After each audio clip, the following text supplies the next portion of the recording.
més de les 12. Vaig a ser molt breu. Donar-vos la bona nit, si me deixa el micro, i donar-vos les gràcies a tots per vindre, a la gent de Torrent i també, naturalment, a la gent que han vingut d'altres pobles i especialment els que han vingut de més lluny, des d'Alacant, que n'hi ha que tindre valor per després, sobretot, tornar entre setmana a Alacant. Com he dit, seré molt breu i va dir que estic content per dues raons, fonamentalment.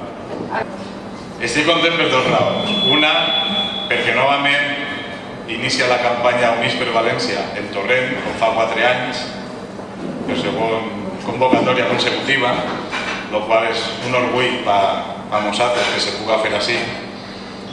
I la segona raó per la que estic content és que per fi, després d'estos 4 anys o d'algun any més, podem presentar en Torrent una llista valencianista on estem persones de diferents pensaments, però que han pogut fer una llista conjunta. Ha sigut per una circumstància, sobretot, que ha provocat això, però que no vaig entrar, perquè persones que són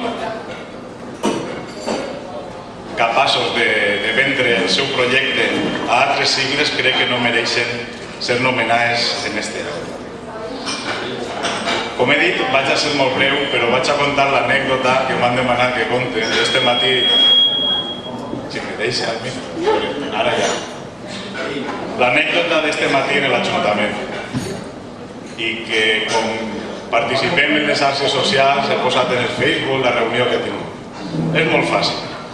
Este matí en l'Ajuntament ens han convocat com a partit minoritari per repartir-nos 5 MUPIs, que són on se posen els cartells més grans, els que estan en les parades dels autobusos, entre 6 partits. Els 95 restants els han repartit entre el PP, el PSOE, el Bloc i Esquerra Unida, però fonamentalment entre el PP i el PSOE. I ha sigut perquè som un partit minoritari. Però pensa que el nostre projecte no és minoritari, al contrari, està arrelat en el sentiment del valencianisme i també en el poble. Per això el nostre projecte, que està encapçalat per Ricardo Carratalà, és un projecte en el que treballarem perquè aquest sentiment de poble, aquest sentiment valencianista, torne a l'Ajuntament de Torrent, on ara no està representat.